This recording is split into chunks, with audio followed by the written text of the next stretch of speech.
मेरे मन में एक प्रश्न पूछने की उत्कंठा जागृत हुई है। सहर्ष बोलो, सहर्ष बोलो, क्या कहना चाहती हो?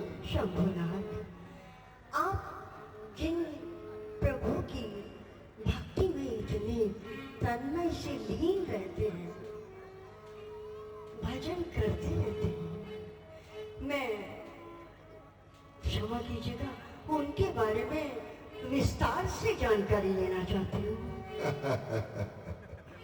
राम, मेरे प्रभु राम। हाँ, उन्हीं राम की बात है। ये नाम जिह्वा पर आते ही मेरा रोम रोम आह्लादित हो जाता है पार्वती। उनके सारे प्रसंग, सारे अवतार मेरी आंखों के सामने प्रकट हो जाते हैं। और ये रामावतार, ये तो बड़ा ही अद्भुत है।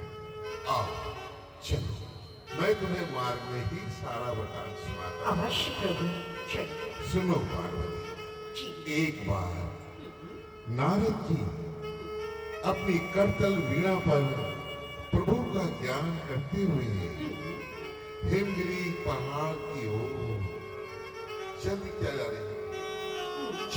रहे थे।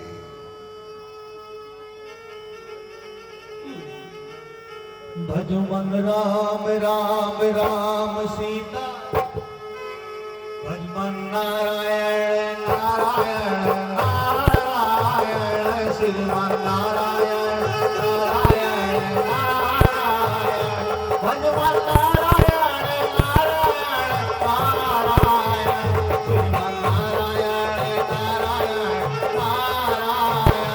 श्रीमन नारायण नारायण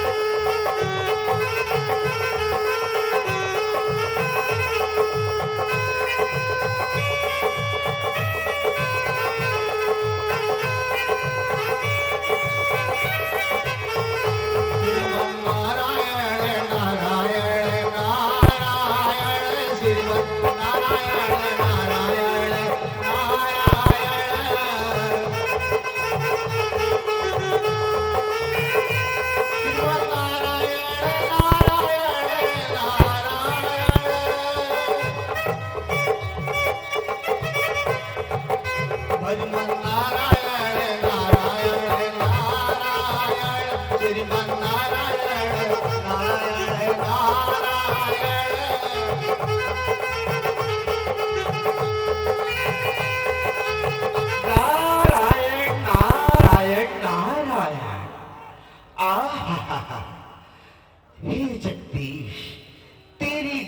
कैसी दर्शनीय है, तेरी माया कैसी विचित्र है।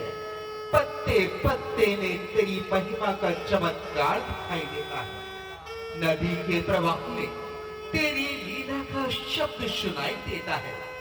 हिमालय की गुफा का दृश्य आज नित्य से नया शोभायमान हो रहा है। वन के प्राणियों की सुरीली ध्वनि में तेरी रचना का बखान हो रहा है। हाँ, सोच लिया, अपनी आत्मा के लिए सुलभ से सुलभ मार्ग सोच लिया। अब कुछ समय ज्ञान ध्यान में बिताकर फिर भूमि का चक्कर लगाएंगे और भूली भटकी आत्माओं को मार्ग बताएंगे। हजारों पाप की जिसकी दया से पार होते हैं, हजारों के लिए जिसके खुले भंडार होते हैं, हजारों के नाम से जिसके परम सुख धाम पाते हैं, उसी के ध्यान में अब बैठकर मन को लगाते हैं। नारायण नारायण नारायण नारायण नारायण नारायण। निरख शैली सरी पिपिनी विभागा, भयो रमापदे पदे अनुरागा।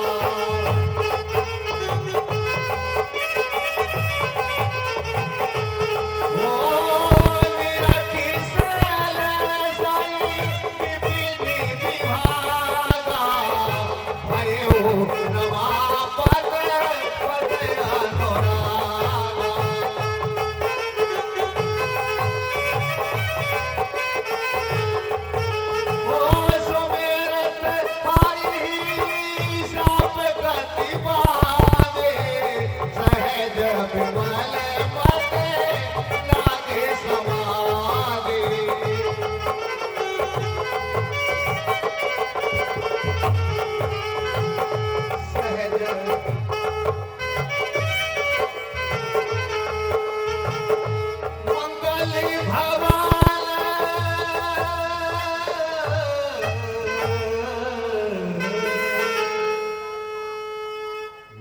जी की घोर तपस्या देखकर उधर सुरपति इंद्र शायद भयभीत होने वाला है और नारद जी अपने भगवान के ध्यान में लीन है। नारायण नारायण के मंत्र से अपने आप को सुशोभित कर रहे हैं। उधर इंद्र का दरबार, इंद्र की सभा लगी हुई है, जहां इंद्र अपने सभी देवताओं के साथ विराजमान है। कामदेव, रंभा, उर्वशी आदि अप्सराएं सभा की शोभा बढ़ा रही हैं। इंद्र, देवताओं का राजा इंद्र, सुरपति इंद्र।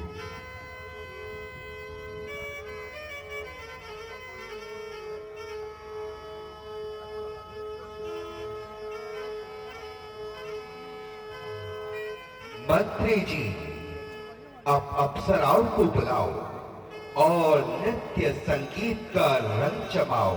जो आज्ञा महाराज, जो आज्ञा। अभी जाता हूं और अप्सराओं को साथ लेकर आता हूं।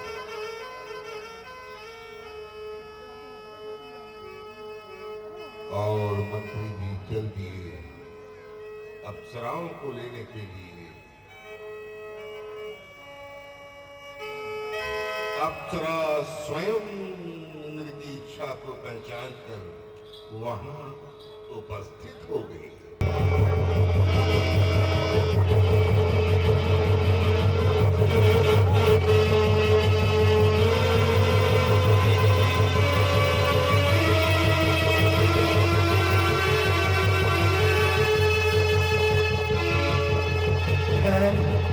ये क्या आश्चर्य, महान आश्चर्य। इंद्रासन क्यों बोलने लगा? अफसोस, महाअफसोस। संपदा, तू किसी को आराम से बैठने नहीं देती। मोह, तेरे होते कोई सुख नहीं पा सकता। लोभ के काले पर्दे तू न्याय की आंखों को अंधा बना देती है। मैं इतनी संपत्ति का स्वामी क्या हो गया? सारे संसार की आपत्तियां ही अपने सर ले ली। अफसोस, भाग्य में हाय हमारे कभी आराम नहीं। दिन नहीं, रात नहीं, सुबह नहीं, शाम नहीं। रोज संकट की घटा खिर खिर नहीं आती है। मेरी हर एक घड़ी कम में ही गुजर जाती है। महाराज, आपके हृदय को दुखी देखकर सेवकों का मन निराश हो रहा है। कहिए भगवान, आज चित्त क्यों उदास हो रहा है? क्या बताऊं मंत्रीवर, हाय वो रोग है जिसका ना उपचार कोई, दर्द वो है ना जिसे कर सके अच्छा कोई। नहीं महाराज, मन को इतना अधीर ना कीजिए। चित्त को प्रसन्न करने के लिए कोई राग ही सुन लीजिए। उससे क्या होगा मंत्रीवर? मेरे बेचैन दिल को क्यों भला कब चैन आता है? ये आनंद है उन्हीं के वास्ते जिनको सुहाता है। मेरी किस्मत में लिखी है विधाता ने परेशानी। मेरी आशाओं ने फेरा मेरी तकदीर के पार। महाराज, ऐसा क्या संकट आया है जिसने आपके मन को इतना अधीर बनाया?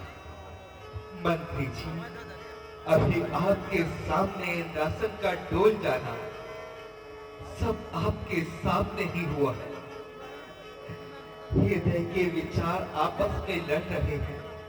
आंखों के आगे मानो अंगार झड़ रहे हैं। निसंदेह महाराज, इंद्रासन का डोल जाना साधारण बात नहीं है।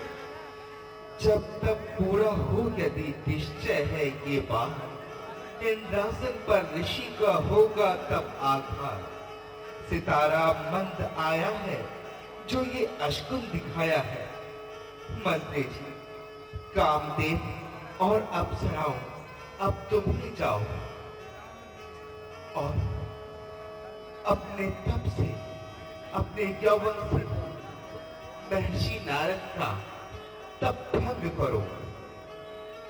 साम दाम दंड भेद जो भी अपनाना पड़े, परंतु महर्षि नारद के तप को भंग अवश्य करो। जैसी आज्ञा महाराज, जैसी आज्ञा। हम आपकी कसौटी पर खरे उतरेंगे, उस नारद की तपस्या को अवश्य भंग करेंगे। मेरे साथ ये उर्वशी है, ये रंभा है, ये भी किसी से कम नहीं। मेरा तो अवसर ही नहीं आएगा, ये अप्सराएं ही उनका तप भंग कर देंगी। चलता हुआ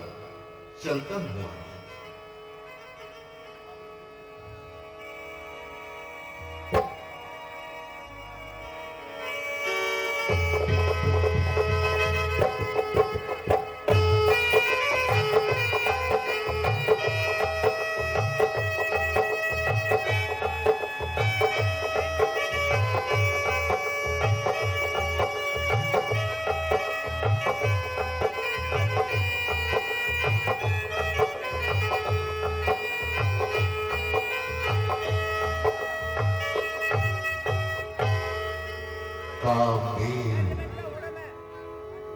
रंभा और उर्वशी को अपने साथ लेकर हिमगिरी पर जा पहुंचा। उसने देखा नारद अपनी तपस्या में लीन है। उसने रंभा और उर्वशी को दिखाया कि देखो नारद वहां बैठे। रंभा, पहले तुम प्रयास करो, जाओ और अपनी माया दिखाओ। कैसी आज्ञा दी?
और रंभा थककर किसी के चरणों में गिर पड़ी। कामदेव घबरा गए। ये मुनि तो बड़ा कठोर है, ये कैसे? आंखें भी नहीं खोलता, मुझे भी नहीं बोलता। ये कैसे संभव हुआ? नहीं, आश्चर्य है, घोर आश्चर्य है। उर्वशी, अब तुम प्रयास करो। ठीक है।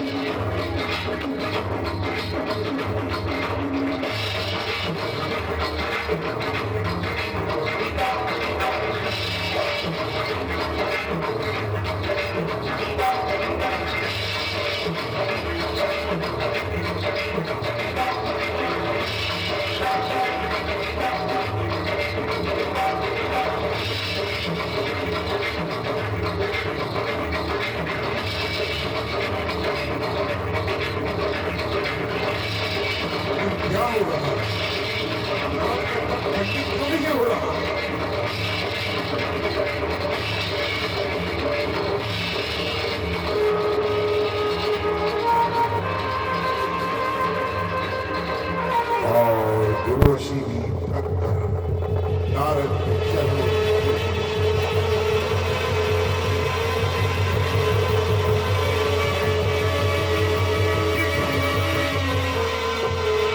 मैं ये क्या देख रहा हूं? असंभव, असंभव है ये।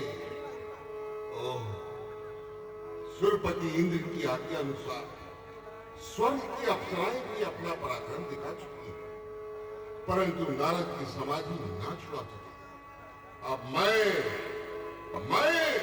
यानी कि कामदेव अपनी शक्ति को आजमाता और युक्ति की कमान पर काम का बाण चढ़ाता हूं, कराता हूं इसे अब स्वर्ग के आराम का दर्शन, हिमालय की गुफा में देवपुर के धाम का दर्शन, दिखाता हूं अभी से सारा जहां अच्छा, पवन अच्छी, शगुन अच्छा, ऋतु अच्छी, सभा अच्छा। जय हो इंद्रदेव, मैं आपकी आज्ञा अवश्य पूर्ण करूंगा। और कामदेव भी हताश हो गया और घबरा कर ऋषिराज के चरणों में गिर पड़ा। क्षमा, क्षमा, क्षमा ऋषिराज।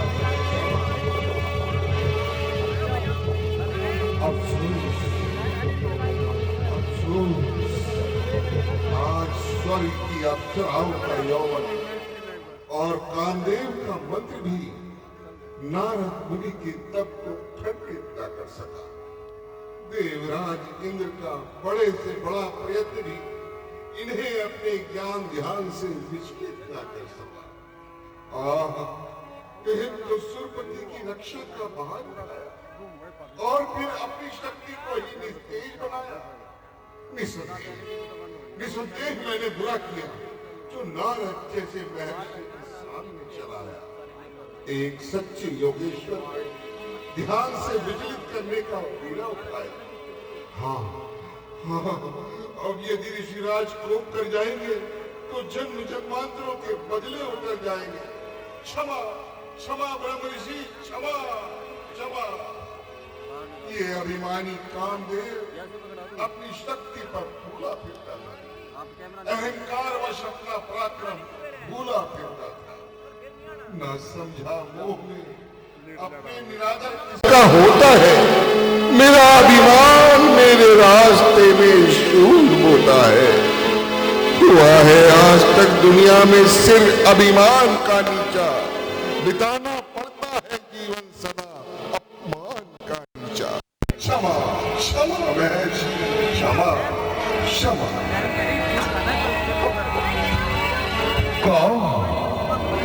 कामदेव, कहो क्या बात है? किस अपराध की क्षमा मांग रहे हैं? और नारद जी कामदेव को देखकर उसके निकट आते हैं, मन में खुश हो रहे हैं कि उन्होंने आज कामदेव के पराजित कर दिया है। कहो कामदेव, किस अपराध की क्षमा मांग रहे हो? तुम्हें किस दोष ने अपमानित किया है? भगवान, आपकी घोर तपस्या देखकर सुरपति इंद्र भयभीत हो गया और इंद्रासन जाने का शोक अजीत हो गया। तब देवराज ने ब्रह्मा, उर्वशी आदि अप्सराओं को मेरे सहित आज्ञा दी कि यदि नारद की समाधि विघ्न आए तो मेरा व्याकुल मन चैन पाए। हे नाथ, स्वामी की आज्ञा पाकर अप्सराओं सहित बिंदरी पर आया और हर प्रकार से अपनी शक्ति को आजमाया, परंतु आपको अपने ध्यान में अटल ही पाया। हे नाथ, सेवक से ये अपराध हुआ, क्षमा कीजिए, क्षमा कीजिए। किया अभिमान जो मैंने उसका ही पाया है, क्षमा कीजिए प्रभु, शीश चरणों में झुकाया है। कामदेव, ऋषि लोग क्रोध नहीं किया करते और सांसारिक पदार्थों पर ध्यान नहीं किया करते। तुमने जो कुछ किया है, तुम्हारा कोई दोष नहीं है। मैं जानता हूँ इंद्र को अपने इंद्रासन का बड़ा मोह है। वो त्यागी पुरुषों पर भी सत्य कर बैठता है, परंतु हम उस पर भी क्रोधित नहीं है। तुम निर्भय होकर जाओ और इंद्र के मन को शांत करो। धन्य हो, धन्य हो। जाओ जाओ।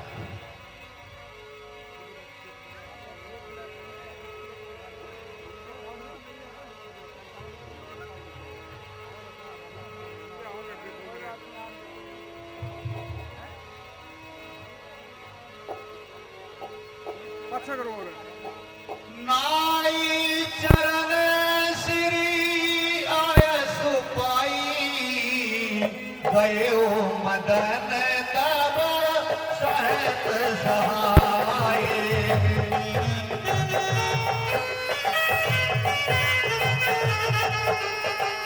गयो मदन तब सहत सहाय।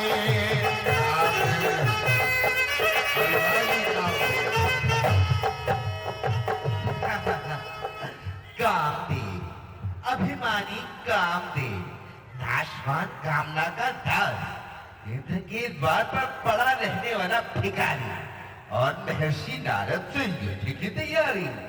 एक बार तो शिव जी महाराज के द्वार पर जाकर हार पाई और आज मेरे सम्मुख आते शरण आई।